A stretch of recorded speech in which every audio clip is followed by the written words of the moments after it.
Vocês dançam no gume das sombras. A escuridão não é sua amiga. A luz não salvará você.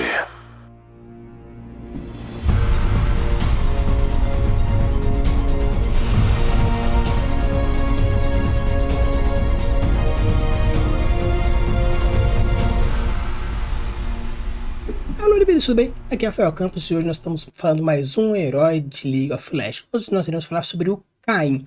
Como a gente está sempre fazendo, ele lá vai pedindo os heróis, eu vou colocando naquela listinha. Então, primeiramente, a gente queria colocar aqui para vocês aquele que pediu o Kayn. Então, vamos lá conversar um pouquinho. Como a gente já sabe, deixando aqueles casos que esteja vendo pela primeira vez através desse vídeo, eu primeiramente falo um pouco sobre o herói a partir das percepções que eu tenho das skins das imagens. Não leio os nomes, eu não vou atrás das informações, eu primeiro gosto de avaliar as primeiras percepções que as imagens gostam de trazer. E depois eu falo um pouquinho sobre a biografia, trago um pouco sobre os contos e no final eu coloco as minhas considerações finais. Obviamente eu descobri que depois de vários heróis que a gente foi trazendo, existem diversas outras fontes que eu posso trazer, mas eu gosto de trazer principalmente aquelas que tem diretamente no site da Riot, para trazer e ver o quão mais específico pode ser, o quão abrangente pode ser, e obviamente trazendo mais informações de outros locais, estaria trazendo mais informações, porém eu gosto de trazer aquelas primeiras impressões daquele ponto mais específico, beleza? Então, para conversar um pouquinho primeiramente sobre as skins do Kayn. Então pessoal, eu queria começando aqui pela essa imagem, a gente pode ver assim claramente duas versões que, apesar de parecer tanto antagônicas, parecem um tanto complementares. Antagônicas pelo fato de uma ser mais pro azul, né, o azul para esse lado, o vermelho para aquele outro lado, né, pegando assim a esquerda da imagem, depois a direita da imagem. E quando falaram, faz o Kayn, a primeira coisa que eu pensei é aquela questão do Kayn bíblico, né? Caim e Abel, onde Caim matou Abel, são os primeiros filhos de Adão e Eva. Então eu imagino que, apesar de ser Caim com KY, talvez tenha alguma referência direta a essa personalidade bíblica propriamente dita. Quando a gente fala sobre foices, normalmente traz aquela primeira impressão, pelo menos aqui no Ocidente, falando sobre os deuses da morte, a relação com a morte que tem aquela foice. Então, talvez tenha alguma relação direta com morte, alguma relação direta com algum tipo de ceifador. Pegando como referência o Atrox, que foi o último herói que a gente falou, parece que a arma está viva da mesma forma que a arma do Atrox parece também a arma do Varus, parece ter uma relação mais viva e algum espírito que está imbuído dentro dessa arma de alguma forma. Parece, então talvez. Mas uma coisa que eu não saberia dizer é que a versão azul seria um espírito, a versão vermelha seria outro espírito, ou seria duas entidades mescladas, talvez os dois juntos e mude, ou o azul representaria a forma humana dele e o vermelho talvez a forma demoníaca da arma.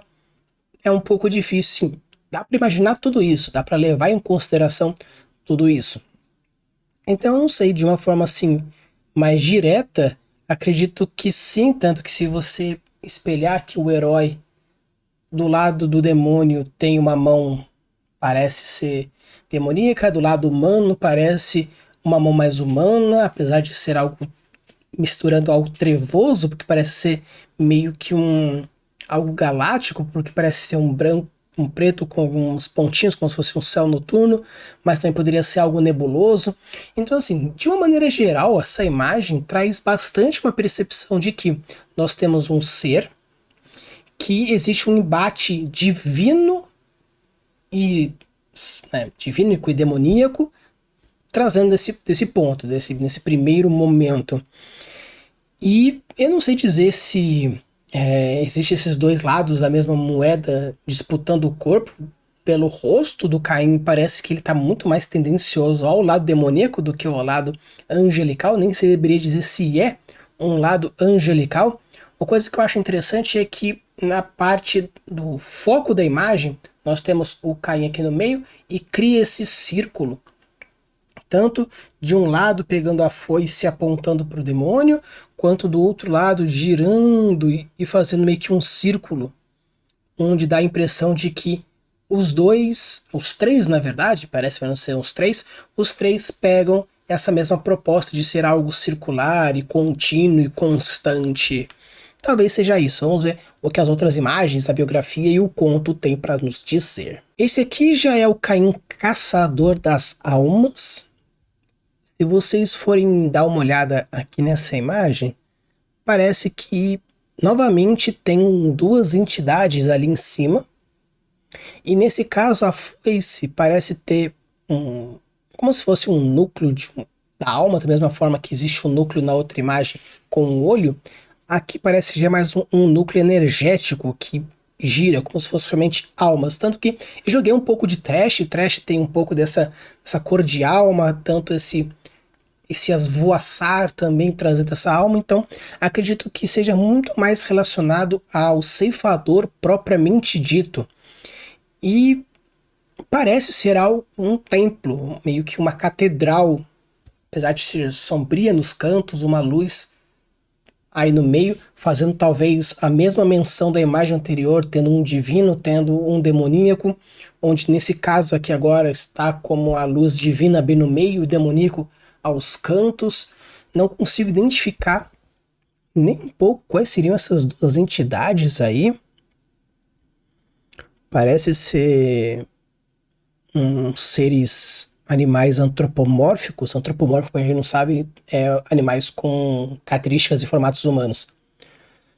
Então, talvez até mesmo esses restos parecem de corpo, mas tem sangue e morte, mas parece que as almas foram puxadas para dentro. Não sei dizer, não está muito claro, mas é uma imagem relativamente interessante. Ela traz toda essa composição de, apesar de ter características de catedrais, pegando aqui nos pontos, nas pilastras, essas duas gárgulas aí no ponto, talvez representando as duas entidades, e a luz também representando aquela entidade divina que parecia ser divina, com aqueles olhos azuis e tudo mais.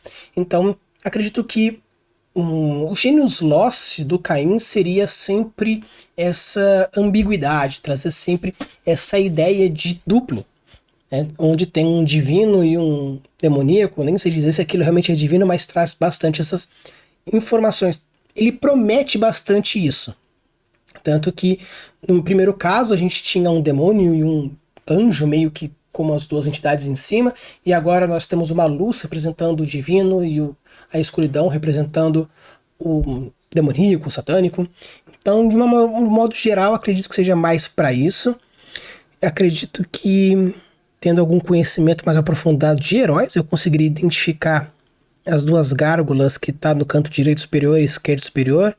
Não sei dizer, não traz muitos detalhes, mas acredito que de uma forma geral acho que seria isso a ideia que ele quis trazer. Essa ideia de duplo, de divino, porém mascarado com um pouco dessa humanidade duvidosa, talvez, nesse ponto. A gente já tem o Caim Odisseia, pelo que eu vi aqui na categoria da imagem, e agora traz muito claro. Acredito que muitas dúvidas que as outras imagens traziam, essa imagem está um pouco mais clara, onde nós temos o demonião, de um lado nós temos um ser, vou chamar de angelical, não sei dizer, mas vou chamá-lo de angelical. Então tem isso aí, mas de qualquer forma você percebe que tem, parece que a morte de um lado e a puxada de alma da outra. Não sei dizer se existe uma referência dentro do jogo, que quando ele tá na versão demoníaca ele mata, e na versão azul ele chupa a alma. Eu não sei dizer, nunca joguei com ele, na verdade, nem sabia da existência desse herói. São muitos heróis, eu me perco nas quantidades. Eu sou meio que das antigas, eu conheço vários antigos e alguns pouquinhos que eu jogo, mas o Caim nem sabia da existência dele, então saber algumas referências da história não faço a menor ideia. Mas pegando aquela mesma proposta de Odisseia que eu trouxe no Atrox, a Odisseia é basicamente uma história épica que demora muitos anos para acontecer, uma jornada muito grande. Então não sei dizer se o Caim existe alguma premissa de missão, se ele tem algo que mostre uma jornada, se ele busca uma jornada ou de redenção, destruição de mundo, roubar a alma de alguém escolhido, não sei dizer, mas Odisseia traz muito essa premissa de uma grande jornada que demorará anos, que terá muito sacrifício. Então eu não sei. Pegando esses dois lados, eu acredito que seria mais nessa pegada, onde traz isso. E, novamente, essa luz central e essas duas entidades mais para o escuro. Considerando a premissa da imagem anterior do Caçador das Almas, onde tem todo um alicerce religioso mais escuro, uma luz no meio, nesse caso as duas entidades se mantêm relativamente no escuro, porém com margem de luz. Então, acredito que talvez não exista uma representatividade direta entre o bem e o mal, mas sim dois seres que busquem alguma coisa e um tem um perfil X, um perfil Y. Apesar das paletas de cores da entidade azul ser muito parecida com diversas outras paletas de cores de entidades boas dentro dos heróis que a gente já trabalhou até agora, e o vermelho com paleta de cores, de formatos e estruturas que lembrem criaturas mais maléficas de até um certo ponto, então eu ainda tento acreditar que o lado azul seja um lado bom de alguma forma, seja um lado humano dele ou um ser superior, mas de uma forma geral nós temos isso. E o que me parece a partir da compreensão é que ele traz bastante um perfil de realmente ceifador de corpos, ceifador de almas. Não traz muitos elementos, pelo menos nessas imagens, apesar de que, pegando aqui a quantidade de skins ele tem além da clássica 1, 2, 3, 4 skins. Então eu não sei se a Riot fez esse herói relativamente recente ou se ele não teve um certo apelo na comunidade, deixando a quantidade de informações e imagens mais reduzida, não faço ideia. Porém, com essa quantidade pequena de skins e essas imagens que se mantêm sempre na mesma pegada, sempre na mesma ideia, sempre na mesma estrutura, modificando apenas alguns pequenos detalhes, tira um certo grau de complexidade, tira um certo grau de camadas do personagem, sempre trazendo essas mesmas referências. Dois seres associados ao Caim e uma foice e alma e morte. E é apenas isso, não traz mais elementos ou outros possíveis ganchos, pelo menos aqui que mostram nessas imagens, onde que não, eles são antagônicos, eles são complementares. Obviamente o azul e o vermelho não são necessariamente cores complementares, porém são paletas muito próximas e até antagônicas, dependendo da sua relação que você quer fazer. Então tudo nele fica ambíguo, tudo nele fica dúbio. Então é um tanto complicado entender a proposta dele, a não ser que talvez lendo os contos, lendo a biografia, eu consiga criar mais relações com essas imagens. Porém a imagem por si só, ela sempre traz a mesma ideia. Nós temos um ser com uma foice que mata e tira a alma, e talvez tendo uma influência maior de um lado ou de outro. Aqui nós temos agora o Caim, emissário da escuridão. É um tanto engraçado chamar de emissário da escuridão, quando que o fundo dele é claro. De todas as imagens até agora é a mais clara, então fica uma estranheza do tipo, ele é um emissário da escuridão e tem uma puta luz do sol fazendo um contraste. Existe dentro da teoria do world building diversos outros, a parte da escrita, que a gente chama de efeito contrastante, que é esse objetivo. Que, por exemplo, acontece uma cena triste e a pessoa ela tem uma notícia triste numa festa que ela deveria estar feliz. Ou tá todo mundo festejando porque aconteceu alguma coisa, mas só o protagonista sabe da real faceta do que aconteceu. Ou quando a gente tá, por exemplo, nós estamos muito felizes por ter conquistado alguma coisa, porém o ambiente em volta é triste, é tenebroso. Então criar contrastes podem gerar diversos efeitos. Como no caso do Caim, parece que a proposta dele é sempre ser algo contrastante, ser algo dúbio, ter dois, talvez o fato de ele ser um emissário da escuridão e ter essa luzona crie esse contraste, essa ideia. Tanto que nós temos novamente o ser vermelho na ponta, e agora o ser que antes era meio que demoníaco tá azul, e agora o antes que parecia ser angelical está demoníaco vermelho. Então parece que o Caim tem uma certa dúvida, ele meio que ele é uma dicotomia ambulante.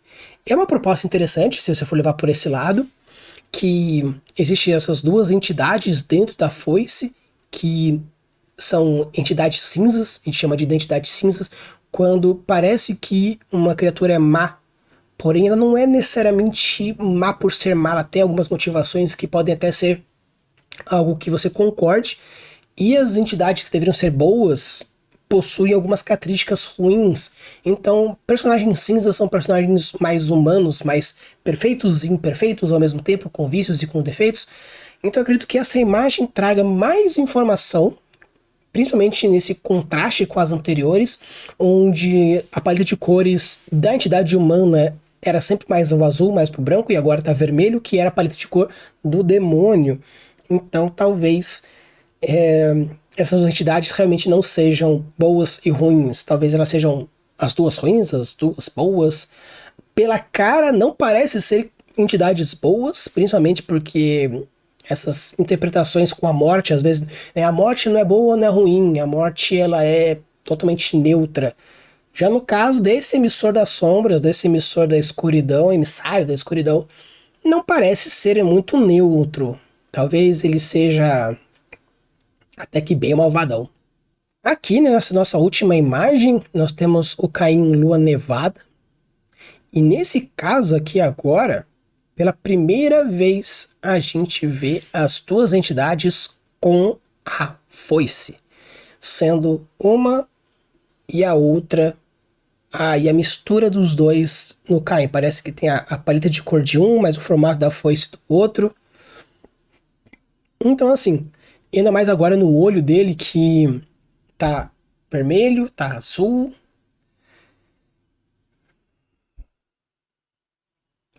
Considerando então essa imagem de uma maneira geral, acredito que realmente bato o martelo dizendo que talvez exista uma luta interna entre as duas entidades, às vezes uma toma conta, às vezes a outra, às vezes as duas ao mesmo tempo, pelo que me parece, porque seria um tanto estranho uma criatura ter meio olho verde, meio olho vermelho, referenciando as duas entidades que estão dentro do corpo dele, dentro da alma dele, dentro da arma dele, não sei dizer aonde necessariamente está, quem está dentro de quem nessa brincadeira, mas considerando todas as informações, que na real são até bem pouquinhas quando a gente fala de princípio, motivação, ideias e estruturas, de uma maneira geral, acredito que o Caim ele traz muito essa ideia forte, dicotômica, essa coisa forte de dúvida, de duplo, de dúbio, de entre sim, entre não.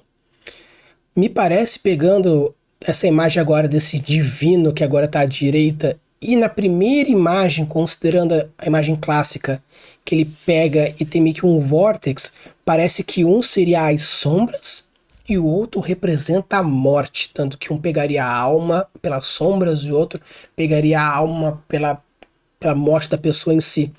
Então talvez a entidade sombra, né, esse azul, que tem agora esse voaçar sombrio nessa entidade, talvez os dois sejam ruins, talvez nem seja celestial como eu imaginava que poderia ser, talvez esse azul esteja mais relacionado à alma mesmo e o vermelho mais ao sangue. Talvez exista alguma referência dentro do jogo que traga mais dessa informação, que quando ele está no formato vermelho, ele cause dano, sei lá, perfurante, dano real, e o azul talvez, sei lá, faça alguma coisa, sei lá, o vermelho dano perfurante e o azul dano real, não sei, nem sei dizer se não é a mesma coisa, né? Dano perfurante e o dano real seria a mesma coisa. Mas talvez tenha alguma relação direta, entre o vermelho causa um tipo de dano, o azul outro tipo de dano. apesar dessa relação direta. Então, de uma maneira geral, acredito que o Caim tem um potencial bem interessante, tanto para os contos quanto para a biografia, a partir dessa dicotomia, dessa dúvida. Talvez se os escritores tiverem uma boa inspiração, pegando Genius Loci dele, a gente consiga ter alguns contos relativamente interessantes a partir dessa proposta. Pegando aqui a biografia do Caim, um ceifador das sombras. Pelo que diz aqui, antes da gente dizer qualquer coisa, a parte da biografia do Caim, apesar de não ser a biografia mais bem escrita de todas até agora, pelo menos já traz uma coisa interessante. Traz um pouco do passado, obviamente um passado bem longínquo, vai ficar esquecido, vai ficar perdido, e talvez esse seja o chance da biografia. Então, de uma maneira geral, a gente tem uma sociedade que sequestra crianças e transforma elas em guerreiros, e com isso eles vão para o flanco de batalha, e o Caim é uma dessas crianças. Foram treinadas para matar, e quando chegaram lá para frente, depois de vários anos de treinamento, Caim se mostrou ser muito habilidoso. Foi deixado para morrer pelos seus generais, até que Zed o encontra, vendo potencial nessa criança, decidiu levar para o seu lado e treinou nas artes, e Caim se aprimorou em todas as armas, pelo que me parece. E depois ele foi numa jornada, querendo se mostrar poderoso, querendo se mostrar para Zed a partir da Ordem das Sombras, e com isso ele consegue encontrar essa arma que parece ser uma arma Darkin. Se for realmente uma arma Darkin, que realmente traz bastante referência, principalmente esse olho aí, parecido com o Atrox, parecido com o Varus, então essa arma Darkin, transformando ele talvez também num guerreiro Darkin, e com isso tem uma entidade, e essa entidade tenta dominá-lo, mas pelo que me parece, Caim ele é poderoso e cabeçador o suficiente para não deixar essa entidade tomar conta. No caso do Atrox, toda vez que ele vai para fora, ele toma conta. No caso do Varus, nós temos dois corpos tentando segurar o Varus, e no caso do Caim, ele consegue segurar o Rast meio que sozinho. Talvez o Rast consiga dominá-lo de tempos em tempos, porém Caim é difícil de dominar. Uma coisa interessante é que na biografia dele, a gente já cria uma conexão com o Zed, que é interessante. O Zed é aquele ninja legal pra caramba. Nós temos o Shen, também uma relação direta. Também tivemos o Jin fazendo essa relação direta com os dois. Então já começa a criar já diversas conexões diferentes. E talvez, considerando que ele é um guerreiro das sombras, o lado azul seja o lado humano dele, como um guerreiro maldoso que mata pelas sombras, e o caso do Rast seria aquela entidade mais forte, mais poderosa, que tenha esses poderes e dá essa dicotomia. Então, de uma maneira geral, é uma biografia que traz diversos elementos de world building diferente, apesar de não ser algo muito bem trabalhado, mas ele cria alguns certos ganchos de mistérios. Obviamente vou deixar aqui tanto o link na descrição quanto aqui na tela para vocês irem atrás e tirar as próprias conclusões. Mas de uma maneira geral, eu acredito que o que quiseram trazer da biografia dele seria mais uma pegada de que, como ele era, e já era meio propício a se tornar o portador dessa arma Darkin, porém não se deixar sucumbir. Obviamente eu ainda não li os contos, eu sempre faço de primeiro dar uma olhada nas skins analisando com vocês, depois eu paro o vídeo, leio o conto, trago para vocês, biografia no caso, pauso, leio os contos e depois eu volto novamente, sempre trazendo essa relação. Eu não vejo tudo de uma vez para não quebrar um pouco as minhas primeiras impressões de cada um deles. Então acredito que de uma forma geral, de uma forma direta, a biografia não é uma puta biografia muito bem escrita, obviamente, porém ela tem alguns gatilhos de curiosidade, alguns gatilhos de autoridade, alguns de similaridade, alguns que trazem uma aproximação, trazendo diversos pequenos elementos. Obviamente podia se trabalhar um pouco mais, eu fico bastante me perguntando o quanto de palavras as pessoas têm direito para escrever, porque parece que toda vez que eu leio uma biografia, a quantidade de palavras diminui, ou parece que é reduzido ao ponto de que podia ser tão melhor, mas fica meio que a desejar a quantidade de palavras. Então, de uma maneira geral, a biografia é uma biografia interessante, traz mais perguntas do que informações, o porquê raios ele tem essa propensão em matar melhor, quais seriam as ambições do Caim, quem é Rast e de onde ele veio.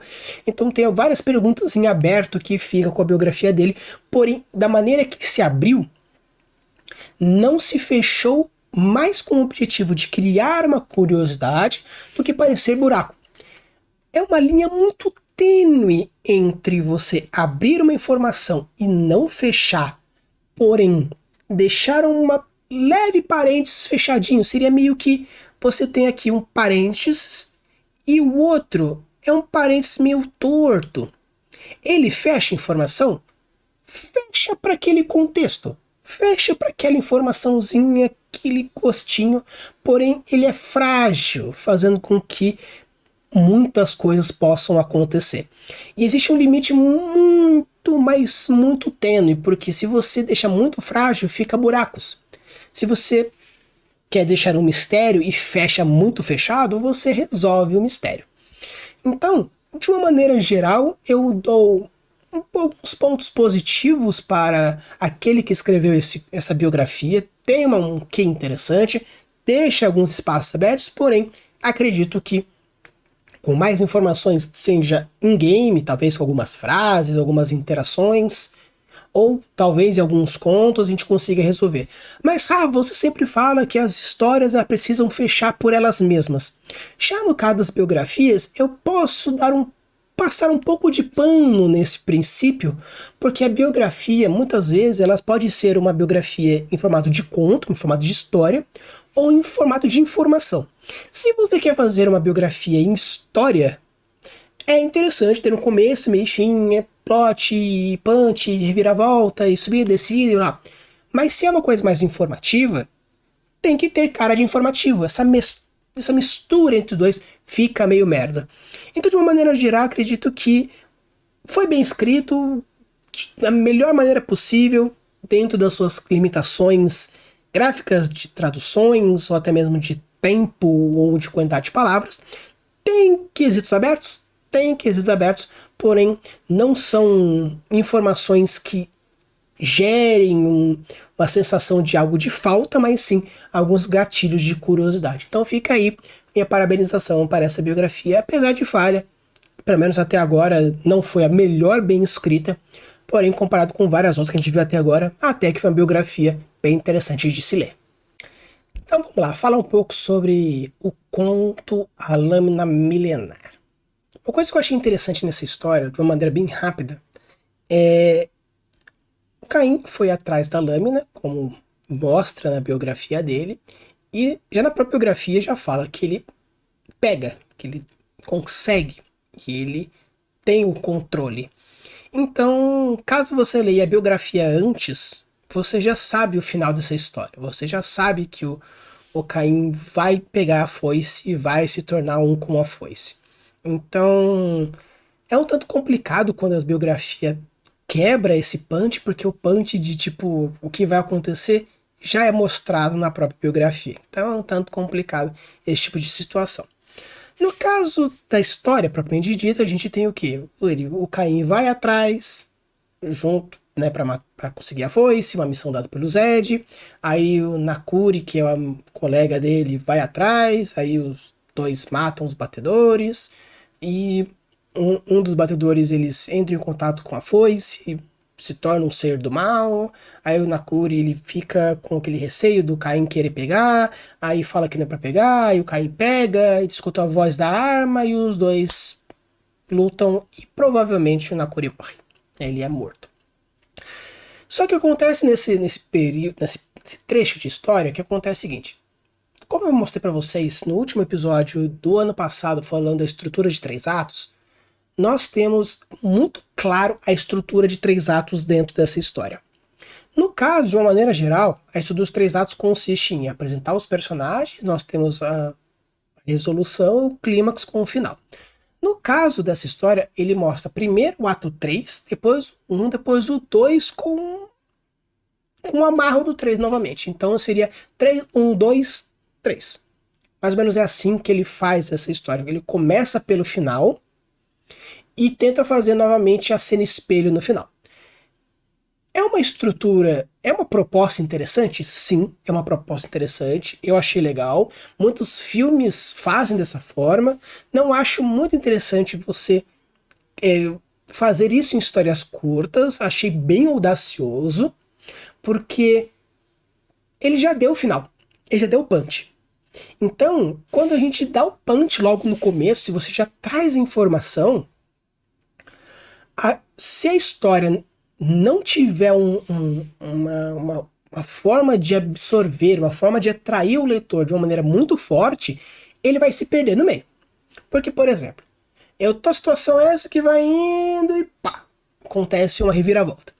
Se eu já mostro a reviravolta aqui, durante todo o texto, eu tenho que fazer com que a pessoa tenha mais vontade de saber como e por que aconteceu do que o que aconteceu. Porque o que aconteceu nós já sabemos. No final da história, já mostrava, tanto na biografia quanto nesse terceiro ato já mostrado, que os dois vão lutar, o Caim já tá com a foice e ele já tá controlando aquele poder. Mostrando um pouco sobre a personagem, já sabe que ele é orgulhoso, já fala sobre o medo, já começa muito falando sobre o medo, o medo, o medo, o medo, o medo. Então, mostrando que ele não tem medo, ele consegue subjugar a foice e o outro colega que tem o medo vai cair perante a foice. Então ele já traz o punch logo no final. Então, o mais importante seria, dentro dessa narrativa, fazer com que trabalhasse o máximo possível para justificar o punch que eu já tenho, fortalecer o punch que eu já tenho, e fazer com que eu pense, nossa, mas como vai se prorrogar até o final? Como que vai acontecer? Esse tipo de aproximação, esse tipo de construção, essa proposta que ele trouxe não me pegou, nem um pouco, porque como eu já sabia o final, e basicamente é uma luta entre um cara arrogante que quer pegar a arma do mal e a arma do mal quer controlar o cara e com isso, pá. É ultra clichê, não tem nada que fuja desse padrão, dessa premissa nessa história. Então, já dando um punch no começo, eu já pensei, beleza, se esse é já o ato 3 e está se construindo isso, eu já sei o final. Então, achei interessante a proposta, achei corajosa a proposta, porém, pela quantidade de palavras e tempo e tamanho, aí ele peca. Outro ponto que eu achei um pouco complicado, eu digo isso no episódio respondendo a pergunta dos inscritos do Reginaldo, falando sobre a questão de, por exemplo, utilização de termos do nosso mundo. No caso de League of Legends, parece ser uma alta fantasia não ter uma conexão direta com o planeta Terra. Claro que depende muito se o world builder, se o escritor ele é mais preciosista ou menos preciosista, porém acredito que o termo Flash, primeiro ele é moderno demais, obviamente se tivesse falando dentro de por exemplo, de Piltover, onde a tecnologia ela é muito forte, Flash acontece, ele existe, poderia se dizer. Porém, no mundo sombrio de ninjas, falar que ele se movimenta como um Flash é um tanto complicado. Se movimente como um piscar de olhos, como um raio, mas Flash me quebra, me pega. Então, podia ser algo melhor. Claro que é claro que dependendo do tipo de world builder, como eu falei, você pode ou não utilizar o Flash, não tem problema nenhum.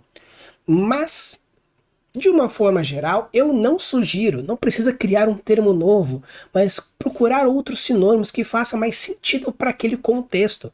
O narrador está sempre usando o ponto de vista do Caim.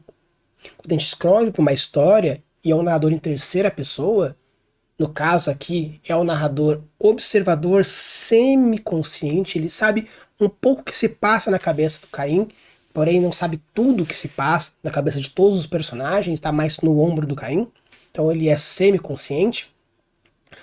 Então se ele está usando o Caim como ponto de vista, ele está no ombro do Caim e ele vai trazer essas percepções, eu acredito que podia trabalhar um pouco mais essa ideia, essa evolução, essa vontade, essa ambição, essa motivação.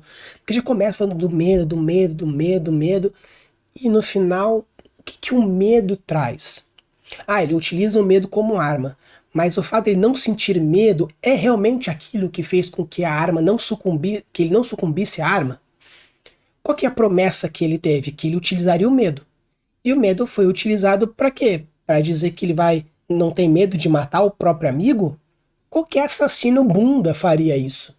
Então se dissesse que o medo paralisa todos e o medo daquele que vai usar a arma Darkin vai ser aquele que vai sucumbir, e ele, por não ter medo, utilizar do medo contra as pessoas, é aí que ele vai conseguir superar a arma, show! Eu prometi durante uma história inteira, onde medo, medo, medo, medo, e no final eu compensei dizendo o porquê raios eu focava tanto no medo da história. Mas o medo e a minha recompensa ser que ele não tem medo de matar o próprio colega, porque ele nem tem um laço tão forte com esse cara. E num conflito até que clichêzão, eu acho que a história poderia se desenvolver muito mais, sendo que nós já temos uma motivação, já temos uma ambição muito forte, então criar essa ambiguidade, criar essa dicotomia que a própria proposta de Caim traz, eu sinto que faltou nesse conto. Porque a lâmina milenar, beleza, tá realmente relacionado à lâmina da foice do Rast. Show. Mas o que tem a ver com a história? Ah, é que a lâmina milenar é um ponto de conflito, é algo que o protagonista, que é o Caim, e no caso, o antagonista, que não quer com que ele pegue a foice. Porque o antagonista não necessariamente que é um vilão. O antagonista é todo aquele personagem que tem um objetivo de não deixar com que o protagonista conquiste o objetivo. Seja ele pegando o objetivo, ou seja ele não deixando que o outro faça. Então, nesse caso, o colega do Caim é o antagonista dessa história. Tem mais do que um, né? Os noxinianos também seriam antagonistas, mas no caso aqui, o antagonista mor é o colega dele.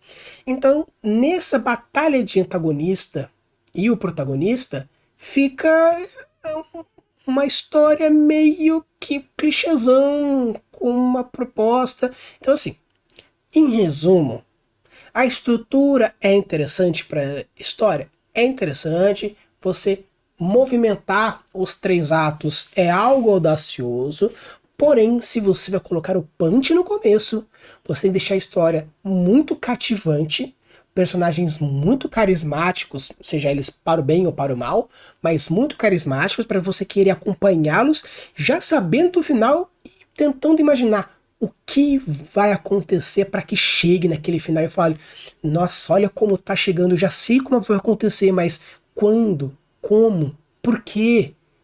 Isso é o mais importante quando você já entrega um final. Então cuidado caso você queira utilizar a estrutura de 3 atos invertida ou brincar com elas, se você não souber como fazer, fatalmente vai acontecer o que aconteceu aqui. Já deu um final, já querendo construir todo aquele clímax no começo, porém não foi uma história cativante o suficiente para me causar um nossa, puta que legal, mas simplesmente foi um caso que se tivesse pego esse mesmo final e colocado no final mesmo, pegou esse começo e colocado no final, aí sim poderia ter um punch, por quê? Não sabemos como será esse final, será que ele vai matar, não vai matar? Já no caso a gente já sabe quem era a voz, já trazia todas as informações e com isso a gente teve esse final. Então, de uma maneira geral, eu dou uma nota ok pela proposta, ok pela ousadia, porém a execução ficou um tanto aquém.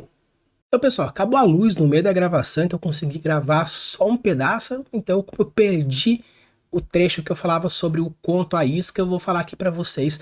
Novamente, como vocês podem ver, tá de manhã. e antes o outro vídeo estava mais de noite. Mas não tem problema, o mais importante é a gente ir conversando sobre os trechos que eu acho interessante falar sobre esse texto A Isca.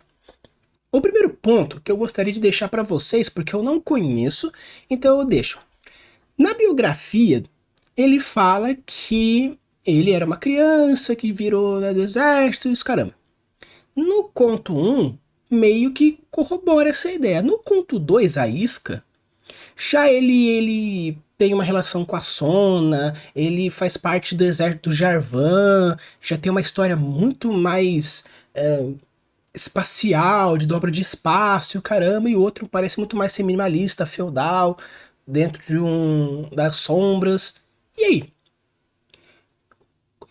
O Caim descobriu a foice de qual maneira? A maneira que ele é do Zed ou que ele é do Jarvan? Porque parece ser a origem do poder dele como, né, o usuário da foice Rast. Mas e aí? Qual dos dois?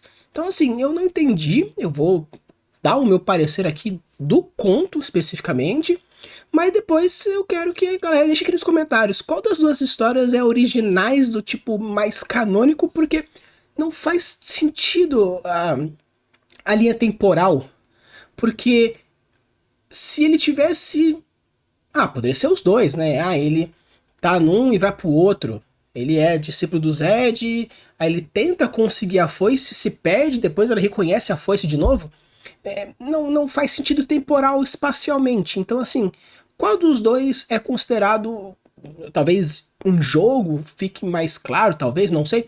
Mas coloca aqui pra mim, explica, deixa os manjadores de lore, aqueles que entendem, coloca aqui nos comentários e explica pra mim qual que das duas histórias é mais real, ou se tem alguma outra fonte que explique, porque meio que temporalmente não faz sentido ser duas origens bem distantes, e o complicado é que como o Caim tem relação com o Zed, e no outro ele tem relação com o Jarvan e com a Sona, então a conexão entre esses 3, 4 heróis, como que vai funcionar? Por acaso os dois são verdadeiros? Ele é discípulo do Zed e foi treinado por ele, mas também foi um ordinal do Jarvan ao mesmo tempo?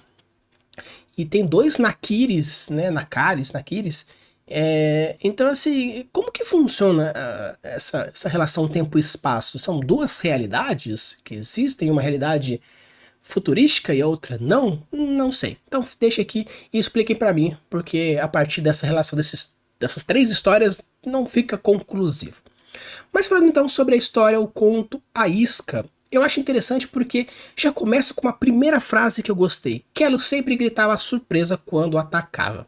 Eu achei uma boa primeira frase, ela é bem sucinta, é bem direta e tem o que a gente chama da trinca dos gatilhos essenciais. Ele é um gatilho, quando a gente fala da trinca essencial, é o da curiosidade, da antecipação e da continuidade. Então, quando a gente fala sobre esses 3 gatilhos, ele gerou uma curiosidade, gerou uma vontade de continuar lendo e uma antecipação de coisas que fazem se aproximar. Então, foi bem legal, foi bem sucinta essa trilha de gatilhos, eu achei bem interessante. E o que acontece é que ele já traz uma outra coisa que é a promessa. Porque ele fala, se a primeira frase já diz que Kelo gritava surpresa sempre quando atacava, será que isso vai gerar algum tipo de coisa que logo após esse momento já aparece o Kelo gritando surpresa, atacando ele?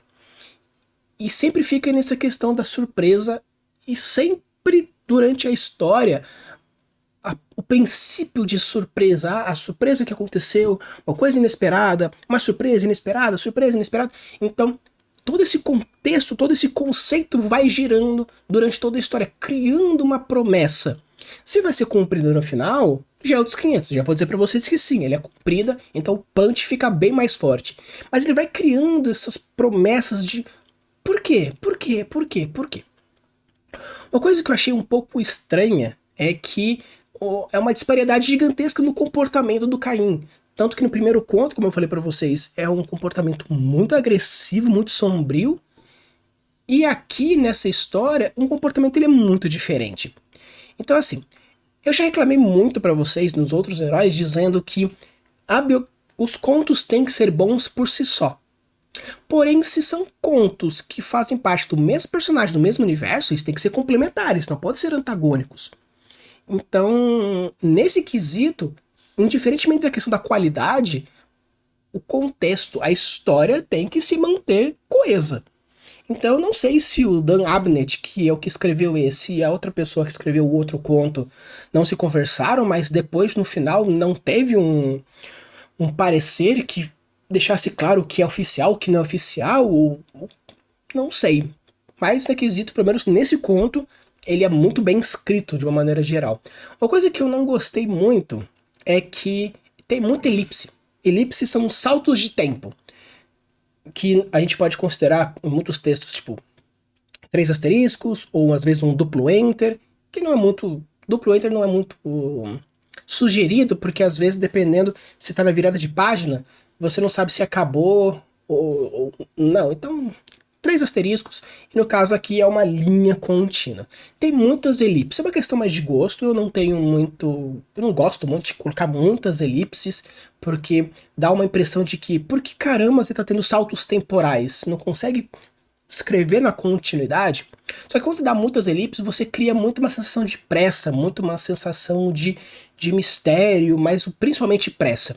Como a história se baseia muito na pressa, e na correria, e missão, e chama, e liga, e faz... Ok, faz muito sentido. Porém, no meu gosto pessoal, eu acho que poderia ter um pouquinho menos de elipses. Porém, não está errado. É mais ou menos o meu gosto mesmo. Porém, como traz uma ideia de pressa e faz sentido na história, realmente foi bem colocado dentro desses pontos.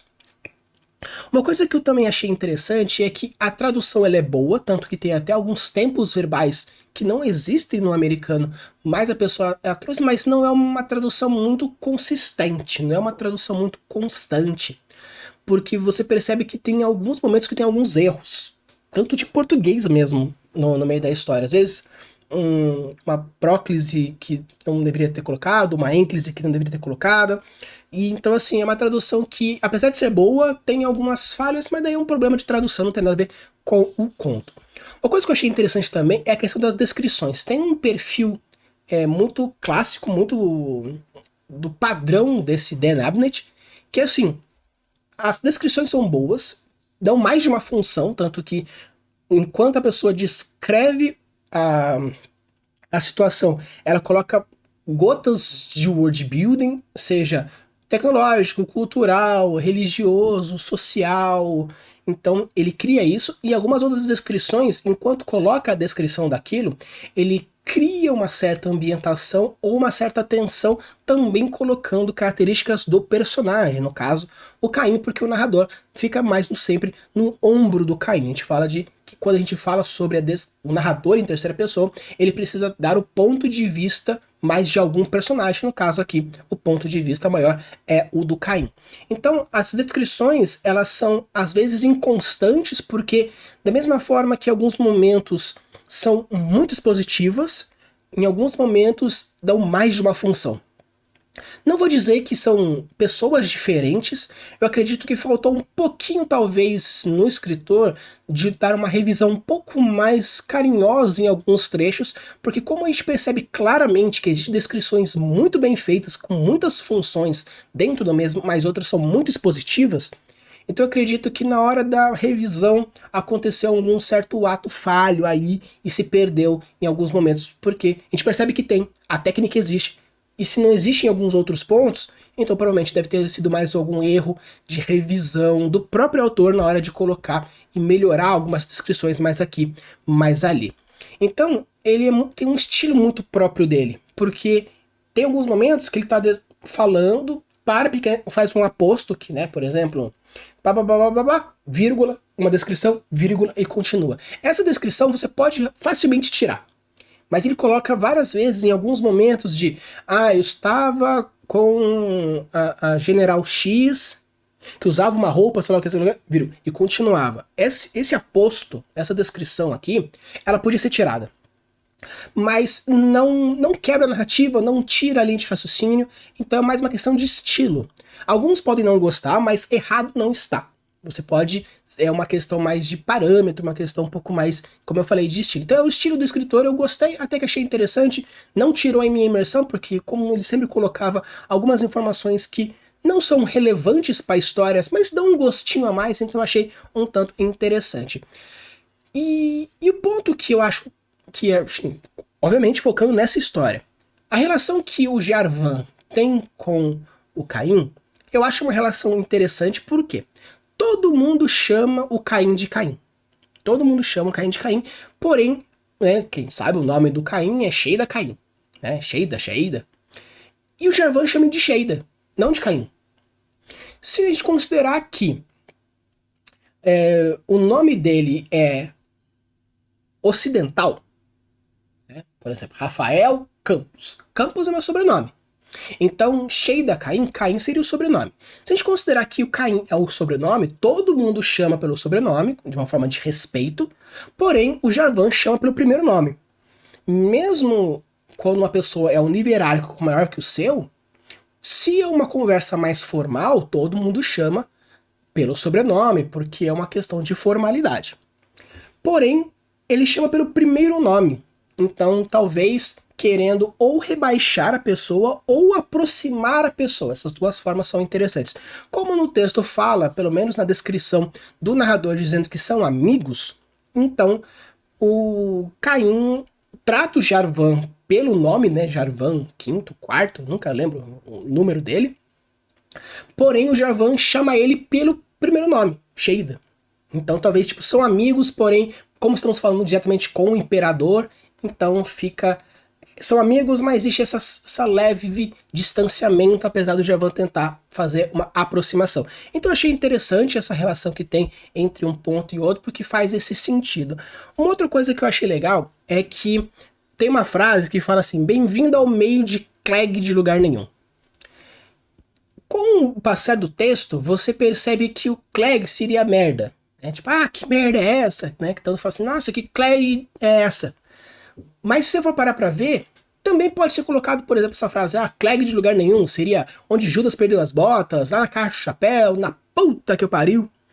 No caso desse Clegg, talvez seja um pouco mais relacionado a algum tipo de palavrão, porque o Clegg pode ser usado para, nossa, que merda é essa?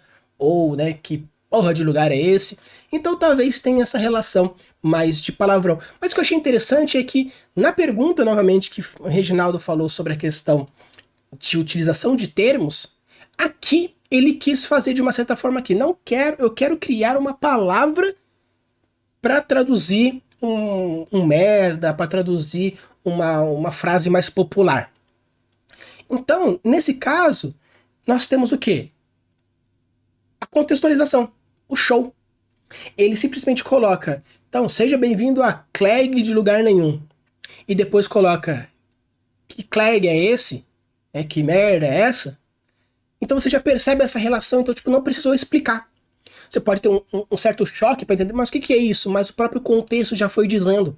Logo no começo lá da frase, você já tem uma ideia de que pode ser, de Judas perdeu as botas, na puta que pariu, na casa do chapéu e tudo mais. Então já existe essa relação. Então eu gostei bastante porque não precisou explicar. E uma outra coisa que eu achei bem legal nessa história é que a pressa e o dinamismo dos diálogos faz com que você crie um certo formato de diálogo. Diálogos longos, com muitas linhas, muitos beats. Os beats é o papapá, disse ele, falou enquanto fazia tal coisa. É aquele lá, não faça isso, disse a pessoa enquanto tal coisa. Esse disse a pessoa enquanto tal coisa é um beat. Então se você quer trazer dinamismo, rapidez, pressa, velocidade na sua história, você faz diálogos mais curtos com poucos beats. E disse, falou, e grunhiu, e chutou. Às vezes nem isso, porque se tem um diálogo entre duas pessoas, a gente sabe que é intrinsecado, porém se o diálogo começa a ficar muito comprido, é interessante em algum momento você retornar dizendo quem disse, quem respondeu, para você novamente se situar. Então, vamos dizer assim, a cada debate de 4, coloca de novo para não se perder. Então você percebe que existe essa pressa de dinamismo nesses diálogos curtos e com poucos beats, trazendo essa velocidade. Então, até agora, Não vou dizer que foi a minha história favorita, porque história favorita tem uma questão de gosto, porém, de qualidade de escrita, essa história foi uma das melhores até agora. Porque possui muita técnica, uma primeira fase, e como eu falei pra vocês, no final, ele mata o Kelo, Kilo, não sei, mata ele dizendo surpresa. Então, além de criar um punch de uma promessa que ele foi colocando todo o momento da história, sendo a primeira frase e a última frase, ele ainda fez uma cena espelho. Porque a primeira cena é o Kelo vindo quebrando a mesa dele no meio, gritando surpresa. E no final acontece o Caim ceifando o Kelo no meio, dizendo surpresa. Então, a primeira frase, fazendo uma cena espelho com a última frase, e ainda colocando promessas de surpresa, a palavra surpresa, aparecendo várias vezes, criando essa promessa e ainda trazendo sentimentos de surpresa durante todo o texto, ele criou um contexto de aproximação, de curiosidade, de agitação, você sempre tendo surpresas e criando isso para no final, pá, aquele punch do tipo, beleza, não era para dizer surpresa quando atacasse? Então, eu também disse agora. E você percebe também a mudança de personalidade do Caim a partir de... Você percebe que já tem já uma pretensão para ser um tanto deslocado, mas ele é meio que carinhoso, ele tem uma relação boa com o Kelly e tudo mais, mas ele vai se perdendo, junto que ele vai se aproximando do local onde tem a foice do Hashi, ele vai meio que se perdendo, esse lado sombrio, a foice vai instigando, então você também percebe essa evolução, essa desevolução moral dele, porém essa evolução de personagem, esse arco de personagem. Então eu acredito que até agora a gente tem uma história bem completa, com os 3 atos bem feitos, uma boa primeira frase, um bom punch, boas promessas, desenvolvimento, descrições boas, então assim, leiam, eu acho bem interessante, eu gostei bastante, a única coisa que me deixou um tanto deslocado seria assim, por acaso seria uma ideia de uma história e uma outra história, então qual das duas histórias é mais real? A do Shen, né, do Zed, que ele tem esse sombrio e ele vai atrás da foice dessa forma, como um discípulo do Zed, ou como o ordinal do Jarvan? Tanto que se percebe até na capa do conto, é o Caim Odisseia. E a Odisseia também existe, a Odisseia no espaço, tanto que um filme, acho que de 2001, 2011, acho que é 2011, 2001, 2011, não sei, é um filme antigo, acho que é até mais antigo que isso, eu não vou lembrar, se eu vou deixar aqui a data na hora da edição. Então, existe a Odisseia no espaço, tanto que a história se passa no espaço e esse perfil também de espaço. Então eu acho bem interessante porque tem essas relações, mas apesar de eu falar, né, brigar sempre, as histórias têm que ser boas por si só, porém as histórias têm que ser complementares, e parece que existe uma certa quebra nesses dois. Então existe a versão Caim Odisseia, a versão Caim Ninja das Sombras, eu não sei. Então deixa aqui nos comentários novamente reforçando, dizendo pra mim qual que é a verdadeira história, qual que é a verdadeira premissa da descoberta de Caim com a foice. Então, pessoal, esse aqui é o Caim, novamente, fazendo uma nova final para o fato de ter acontecido o que aconteceu. Vou deixar aqui embaixo quais são os próximos heróis que vão aparecer aqui nos nossos episódios de análise de herói. Então deixa aqui nos comentários qual seria o próximo herói que você gostaria que colocasse nessa listinha, porque a gente já vai atualizando e colocando as suas prioridades. Use e abuse das suas criações e deixe os mundos cada vez mais incríveis. Valeu!